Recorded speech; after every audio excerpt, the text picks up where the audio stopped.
Hello friends, welcome back to media talks. நான் உங்கள் மௌனிகா. விஜயோட சேட்டைத்தனம் க்யூட்டாக நம்ம வந்து சட்டனா வந்து ஒரு குட்டியை ரொம்ப சின்ன சின்ன சேட்டைகள்லாம் வந்து பண்ணுவார் நம்ம விஜய். ஸோ அந்த மாதிரி வந்து பார்த்தீங்கன்னா நேற்று ஒரு சின்ன சேட்டை வந்து பண்ணியிருக்காரு. ஒரு பொசசிவ்னஸ் மாதிரி இருந்துச்சு லைட்டாக பார்க்குறதுக்கு. ஓகேங்களா, அதை பார்க்கும்போது எனக்கு அப்படி தான் ஃபீல் பண்ணிச்சு. அதை அவங்க கூட ஷேர் பண்ணிச்சு. ஒரு வீடியோ ஒன்று ஷேர் பண்ணியிருந்தாங்க. விஜயும் காவேரி வந்து பார்த்தீங்கன்னா ஸ்டேஜில் உட்காந்துருக்காங்க. நம்ம காவேரி வந்து ஃபேன்ஸில் இருக்குமே வந்து அந்த ஹார்ட் அண்ட் சிம்பிள், அதாவது கொடுப்பாங்கள்ல லவ் சிம்பிள் மாதிரி வந்து அவங்களுக்கு அதை ஷேர் பண்ணுறாங்க. இங்கேருந்து அவங்க வந்து கொடுக்குறாங்க. அதை வந்து நம்ம விஜய் என்ன பண்ணுறோன்னா பிடிங்க அப்படி அதை வாங்கி அப்படி தூக்கி போடுற மாதிரி வந்து பண்ணுவார். வந்து நம்ம எழுப்பி வந்து ஒரு மாதிரி திரும்பி பார்ப்பாங்க.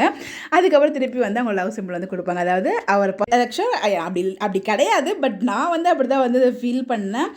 நான் பக்கத்தில் இருக்கும்போது நீ எப்படி அங்கே நீ லவ் சிம்பிள் கொடுக்கலாம் அப்படிங்கிற மாதிரி, அதாவது விஜயை தாண்டி தான் இல்லையா ஃபேன்ஸ் அப்படிங்கிற மாதிரி நான் சொல்ல வரேன். பட் இதை யாரும் தப்பாக எடுத்துக்காதீங்க, திட்ட வந்துடாதீங்க கமெண்ட்ஸில். நீங்கள் எப்படி சேர்த்து வச்சு பேசுகிறீங்க. ஆக்சுவலாக பார்க்கும்போது எனக்கு அப்படி தான் ஃபீல் ஆச்சு. நான் அந்த ஒரு க்யூட்னஸ், நான் வந்து அவர் உண்மையிலே பொசசிவ் ஆகிறேன்னு சொல்ல வரல, பட் இந்த குட்டி குட்டியான சேட்டுத்தனத்தெல்லாம் பார்க்கும்போது நம்ம விஜய் இன்னும் ரசிக்க வைக்கிற மாதிரி இருந்துச்சு. அதை நாங்கள் இன்னும் மென்ஷன் பண்ணியிருக்கேன். அது ரொம்பவே நல்லா க்யூட்டாக இருந்துச்சு அந்த வீடியோ பார்க்கும்போது. வீடியோவே ஷேர் பண்ணியிருந்தேன். பட் என்ன பேசினாங்க அப்படிங்கிறதெல்லாம் எதுவும் வந்து தெரியல. பட் ஆனால் அந்த வீடியோஸ் மட்டும் ஷேர் ஆகிருந்துச்சு.